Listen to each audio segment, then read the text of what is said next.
Assalamualaikum warahmatullahi wabarakatuh.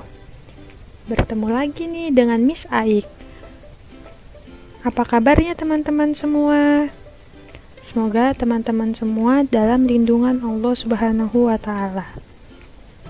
Oke, sebelum belajar, alangkah baiknya kita berdoa dulu ya. Berdoa dimulai. Okay, friends, before we study, let's pray. Pray, begin. Bismillahirrahmanirrahim. Alhamdulillahi Rabbil Alamin. Ar-Rahmanir-Rahim. Maliki yaumiddin. Iyyaka na'budu wa iyyaka nasta'in. Ihdinas siratal mustaqim. Siratal ladzina an'amta 'alaihim ghairil maghdubi 'alaihim waladdallin. Amin. Rabbi zidni 'ilma warzuqni fahma. Rabbi shrah li sadri wa yassir li amri wahlul 'uqdatam min lisani yafqahu qawli. Amin. Berdoa selesai. Oke, sebelum Miss memulai pelajaran, Miss mau bertanya dulu nih. Masih ingat nggak sih kemarin kita belajar tentang apa?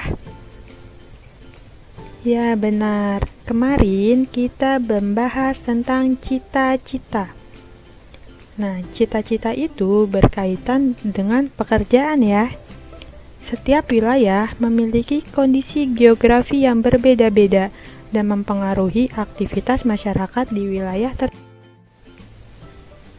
Kondisi alam dan manusia pada dasarnya memiliki hubungan timbal balik. Hubungan inilah yang mengakibatkan manusia memiliki karakter berbeda-beda di setiap wilayahnya. Aktivitas penduduk di suatu daerah sangat dipengaruhi oleh kondisi geografis, terutama kondisi fisiknya. Kondisi geografi fisik tersebut meliputi kondisi iklim, topografi, jenis, dan kualitas tanah, serta kondisi perairan. Aktivitas penduduk yang terkait pada kondisi alam dapat diketahui dari corak kehidupan penduduknya, antara lain berikut. Yang pertama yaitu pegunungan. Pegunungan memiliki ketinggian 500 meter di atas permukaan laut. Penduduk di daerah ini umumnya bekerja dalam sektor pertanian, perladangan, dan buruh perkebunan. Petani biasanya menanam palawija, sayur mayur, dan bunga. Selain itu, ada juga petani yang bertanam berupa perkebunan, misalnya kopi, cengkeh, pala, dan buah-buahan. Daerah pegunungan mempunyai iklim yang cukup dingin. Kondisi ini cocok untuk memelihara ternak, misalnya sapi perah, kambing, kelinci, ayam pedaging, dan telur. Selanjutnya yaitu dataran tinggi. Dataran tinggi memiliki ketinggian antara 700 sampai 800 meter di atas permukaan laut. Dataran dengan banyak pegunungan dan perbukitan menyebabkan Indonesia memiliki kesuburan tanah vulkanik, udara yang sejuk, dan alam yang indah. Umumnya bekerja dalam sektor pertanian, terutama perladangan. Selain itu, relief dataran yang demikian juga memiliki potensi menjadi daerah pariwisata. Selanjutnya yaitu dataran rendah. Dataran rendah merupakan daerah datar yang memiliki ketinggian hampir sama, yaitu 0 sampai 200 meter di atas permukaan laut. Umumnya, daerah dataran rendah dijadikan sebagai tempat permukiman penduduk, mendirikan pabrik, membangun gedung, dan membangun jalan raya. Daerah dataran rendah cocok dijadikan wilayah pertanian, perkebunan, peternakan, kegiatan industri, sentra bisnis, berdagang, dan pegawai kantor. Dataran yang berupa dataran rendah umumnya dimanfaatkan sebagai lahan pertanian berupa kelapa, padi, tebu, dan jagung. Selanjutnya yaitu pantai. bagian dataran yang berbatasan dengan laut. Penduduk daerah pantai mempunyai karakteristik yang disesuaikan dengan keadaan daerahnya. Penduduk memilih mata pencarian mereka sesuai dengan ketersediaan yang terkandung di alam. Sebagian besar penduduk memilih bekerja sebagai nelayan dibandingkan bercocok tanam. Hal ini disebabkan kondisi tanah yang kurang baik untuk dimanfaatkan bercocok tanam. Daerah pantai juga merupakan tempat wisata yang menarik, sehingga sebagian penduduk bekerja sebagai pengrajin dan penjual jasa. Aktivitas lain dari penduduk di daerah pantai adalah perikanan air payau. Perikanan ini diusahakan dalam bentuk kolam luas yang disebut dengan tambak. Ikan yang banyak dibudidayakan pada tambak adalah ikan yang bernilai tinggi seperti bawal, bandeng, dan lobster. Selain itu, terdapat pula penduduk yang mempunyai mata pencarian sebagai petani garam. Nah, selain memiliki pekerjaan yang berbeda-beda sesuai dengan wilayahnya, masyarakat Indonesia juga memiliki ciri-ciri fisik yang berbeda-beda loh. Coba teman-teman perhatikan gambar berikut. Apa pendapat teman-teman semua tentang gambar berikut? Dapatkah kalian menyebutkan ciri-ciri fisik masing-masing orang pada gambar tersebut?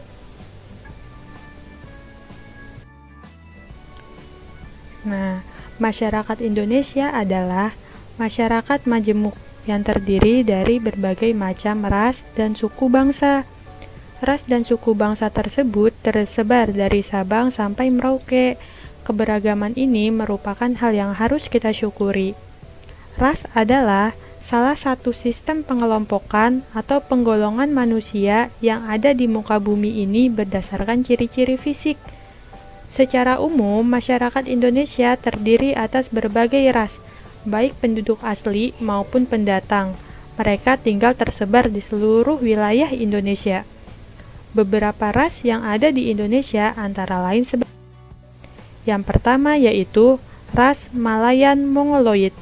Ras Malayan Mongoloid memiliki ciri-ciri warna kulit sawo matang, mata hitam, rambut hitam lurus dan berombak, hidung dan bibir sedang, serta tinggi badan rata-rata 150-165 cm.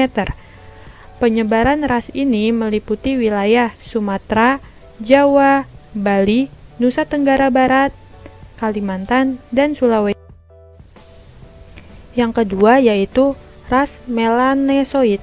Ras Melanesoid ini memiliki ciri-ciri warna kulit hitam, rambut hitam, dan keriting, bibir agak tebal, badan tegap, hidung lebar cenderung pesek, serta tinggi badan rata-rata 160-170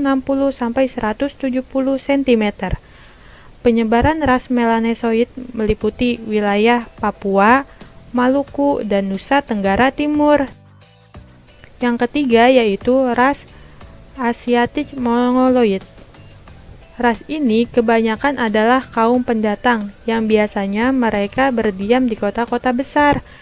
Masyarakat yang termasuk ras ini diantaranya orang Cina, Jepang, dan Korea. Secara umum, ciri-ciri ras Asiatic Mongoloid adalah warna kulit kuning, mata sipit, bibir tipis, rambut hitam dan cenderung lurus, serta tinggi badan rata-rata 155-165 cm.